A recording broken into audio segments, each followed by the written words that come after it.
What would you do if the world around you began to disappear? Not in one day, not even in 1 year, but slowly, quietly, piece by piece. You wouldn't notice at first. A step missed, a handshake missed, a laugh you didn't see, until one day, the thief had already taken more than you could ever get back. At 52, he thought he had life all figured out. A respected teacher, a loving father, a man who carried both wisdom and responsibility. His classroom was his pride, his family his joy. But while John was busy shaping young minds, something silent and invisible was shaping his future. A thief creeping into his vision. At first, he dismissed it. The words on the board were clear, but the students at the edges seemed to vanish. Nights grew harder, streetlights blurred, and sudden stumbles made his son glance at him in worry. John's world was shifting, and he didn't even know why. This is John's story. A story of strength, struggle, and the truth about an enemy that many ignore until it is almost too late. Every morning, he reached for his newspaper. Every evening, he tutored to support his family. Late at night, under the faint glow of a desk lamp, he kept working. Because his wife was unwell, 2 of his children were still in college, and he carried the weight of it all. He bumped into chairs. He misjudged handshakes. He stumbled on dark paths.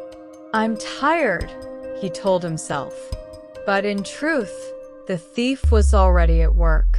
In class, John noticed something strange. The blackboard was clear, but students at the edges seemed to fade away. One day, a girl raised her hand. John walked right past her. The class laughed. He forced a smile, but inside, unease grew. At night, while walking with his teenage son, John stumbled over a curb. His son asked, "Dad, are you okay?" John nodded, but fear was growing inside. Still, John delayed. He blamed age. He blamed stress. He bought stronger glasses from a street vendor, but nothing changed. He avoided walks. He withdrew from friends. And quietly his world narrowed. Until one morning, the words on his newspaper vanished, swallowed by empty white spaces. John froze. And finally, he went to the doctor. The tests began. A visual field test. Dark holes showed where John could no longer see. A slit lamp exam. His optic nerves were pale, cupped, damaged. A tonometry test. His eye pressure, dangerously high. The doctor looked at him gently and said, "John, you have glaucoma, and the vision you've lost will never return." John sat in silence. Tears blurred the little sight he had left. He thought of his wife, his children, his future. The thief had taken what he could never buy back. But the story did not end there. The doctor explained, glaucoma cannot be cured, but it can be controlled. The vision he still had could be saved. John was given eye drops. His family supported him. His son guided him on walks. His wife reminded him every night, "John, take your drops." And slowly he found hope again. His sight was not perfect, but it was protected. The thief was slowed. Glaucoma is called the silent thief of sight because it steals without warning, without pain, until it's too late. Millions live with it. Many don't even know.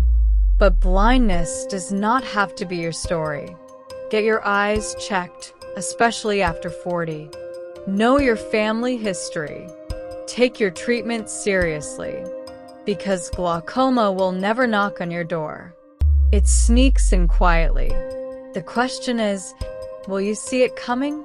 I am your favorite optometrist, Dr. Amara, and this is the Eye Code. Subscribe now. And together, let's decode the eye.